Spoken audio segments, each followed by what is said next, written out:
Here's your news for February 13th, 2020. We're starting off today with news from SmackDown, as John Cena has been confirmed for the February 28th edition of the show.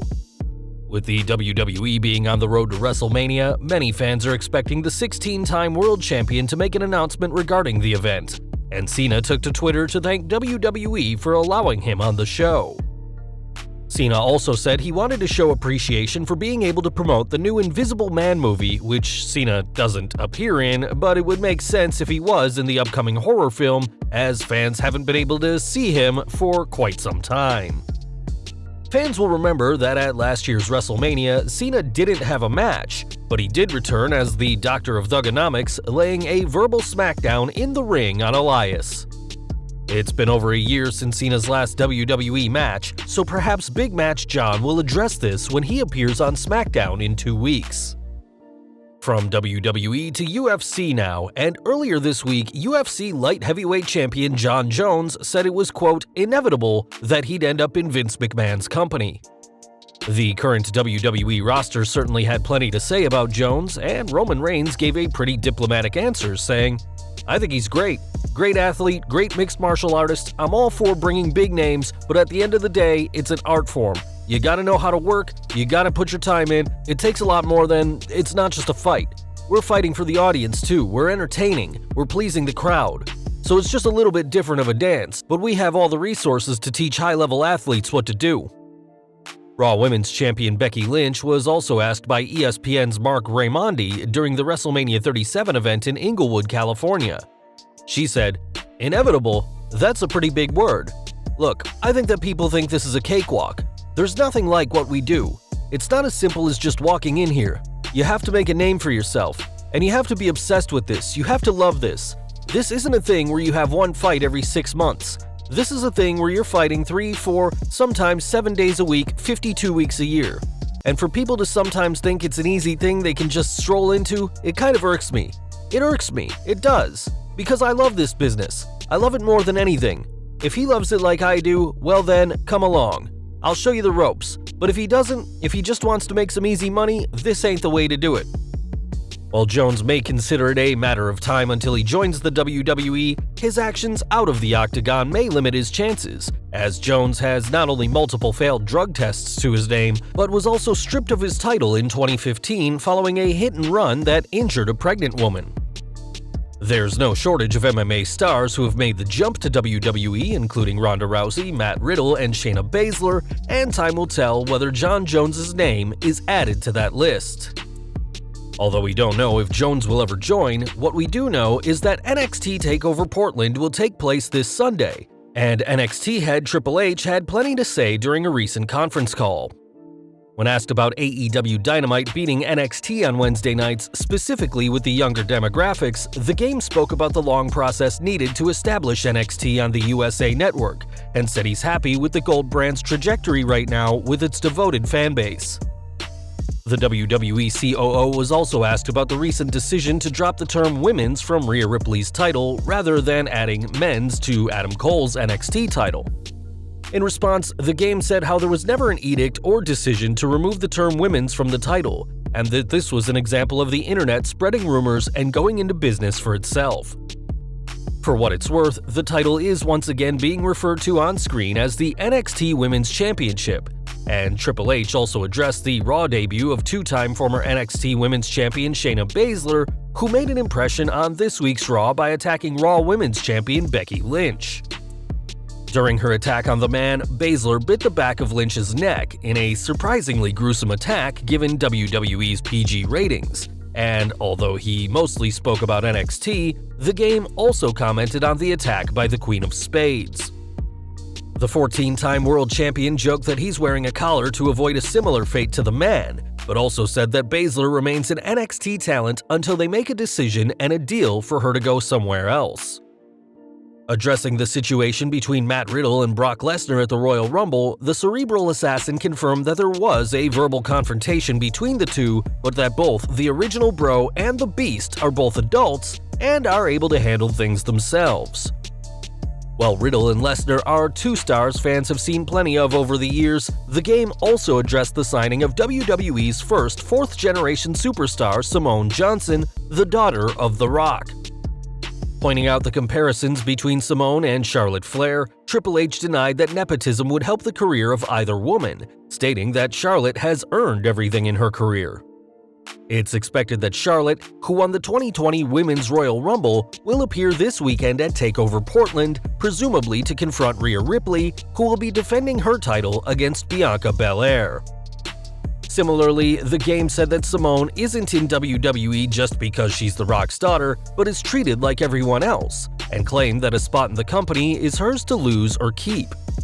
Speaking of keeping position, Triple H admitted there was a fight for him to not lose North American champion Keith Lee to Raw or SmackDown, saying that there's always chatter about a superstar moving when they get some success. Finishing, the game said that he wants people to come from the Performance Center and have long-term success, and it certainly seems like the Limitless One is on his way to accomplishing just that. We've got some unfortunate news from outside of WWE, as former MLW star and member of the legendary Hart family, Teddy Hart, has been arrested. The youngest grandchild of Stu and Helen Hart, Teddy was arrested on Tuesday night on charges of possession of Schedule III substances with an intention to sell and distribute. The arrest took place in Richmond, Virginia, where the maximum penalty for such an offense is up to 12 months in prison and a $2,500 fine. Schedule III controlled substances could include both anabolic steroids and ketamine, and this, unfortunately, isn't Hart's first run-in with the law. The former WWE prospect, who was the youngest signing ever in 1998, was arrested in December 2014 in Canada on several sexual assault charges, though they were dropped 2 years later. His latest arrest prior to this week's incident took place in January 2017 when Hart attempted to evade a police officer who had pulled him over for a hazardous traffic violation in Texas, though these charges were also dropped. Released from MLW in December last year for alleged ongoing disciplinary issues, including no-showing events and reportedly appearing in the crowd at both NXT and AEW shows, and Hart is scheduled for a court appearance later this year on April 23rd. Back to WWE now, and this year's Hall of Fame already has both Batista and the NWO announced, and it looks like 2 more acts may be announced very soon. WrestleVotes is reporting that Jushin Thunder Liger and the Bella Twins are also set to be inducted during this year's WrestleMania weekend in Tampa. It was WrestleVotes that also broke the news of several inductions from last year, so they certainly have a track record of being right with these sort of matters. Considering one of the biggest names in Japanese wrestling and one of the best-known Japanese stars to US fans, Liger's career is legendary, though he only had one match in WWE where he defeated Tyler Breeze at NXT TakeOver Brooklyn in 2015. It's believed that Liger's induction could be tied to WWE's attempts to launch an NXT brand in Japan, but either way, the legendary wrestler's career deserves to be acknowledged following his final matches that took place last month in the Tokyo Dome at Wrestle Kingdom. Both Nikki and Brie retired last year after Nikki discovered that she wouldn't be able to be medically cleared due to neck issues, while Brie focused on motherhood. While there were plans for the pair to feud with then WWE Women's Tag Team Champions, the Iconics, this feud was derailed because of Nikki's neck issues, and now both women are pregnant. The WWE Hall of Fame ceremony will take place Thursday, April 2nd from the Amalie Arena in Tampa, Florida. Before WrestleMania 36 and the Hall of Fame, though, the WWE will host their annual Elimination Chamber pay-per-view on March 8th. And earlier this week, we noted a commercial in Philadelphia hyping the main event. According to the ad, the winner of the Chamber match between Roman Reigns, Braun Strowman, Daniel Bryan, Shinsuke Nakamura, King Corbin, and Robert Roode will go on to face the Universal Champion at WrestleMania. And now the Wells Fargo Center has updated the card for the show. Now, the new card also includes a SmackDown Tag Team Championship match between The New Day taking on The Miz and John Morrison, and this will be a rematch from their match on February 27th at Super Showdown, which will also be for the tag team titles. Morrison and The Miz qualified for the Super Showdown match on the January 31st edition of SmackDown, defeating Heavy Machinery, the Lucha House Party, and The Revival to earn the match. As always, the card is subject to change, and fans can expect more matches to be announced for the show after Super Showdown in Riyadh. Well, earlier we revealed what Roman Reigns had to say about Jon Jones joining WWE, but at the event promoting WrestleMania 37, the big dog had plenty to say.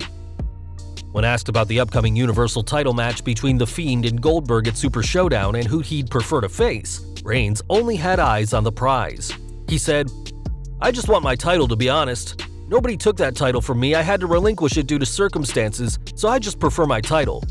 From a completely honest standpoint, I would much rather face The Fiend. He's busted his ass all year long for it. No offense to Goldberg. I think he's a great performer, he's a great superstar. But I'm into the future right now, and helping the guys in the locker room with me, and there's no doubt The Fiend has put a lot of work into what he's done."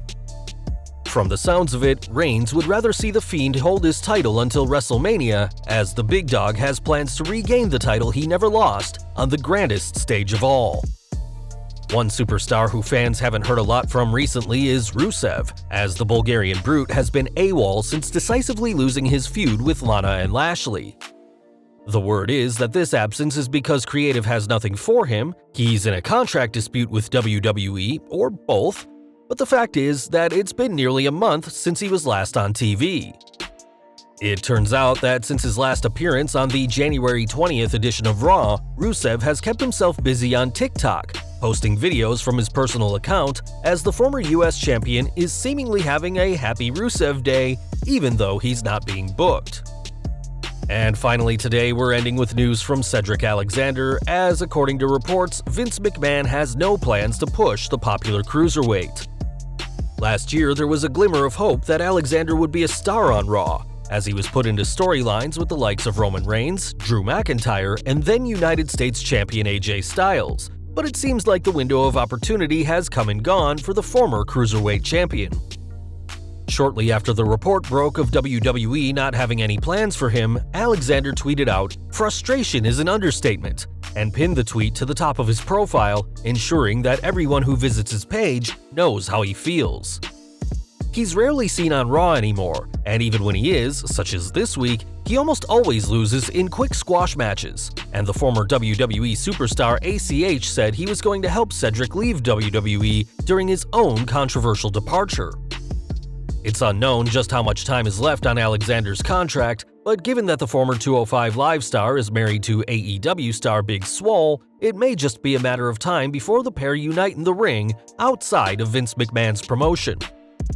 With that said, it's no secret that WWE is trying to prevent the vast majority of their superstars from joining AEW, and the fear of the popular former cruiserweight champion making it big in the competition could be enough for WWE to give him at least a small push on Monday Night Raw.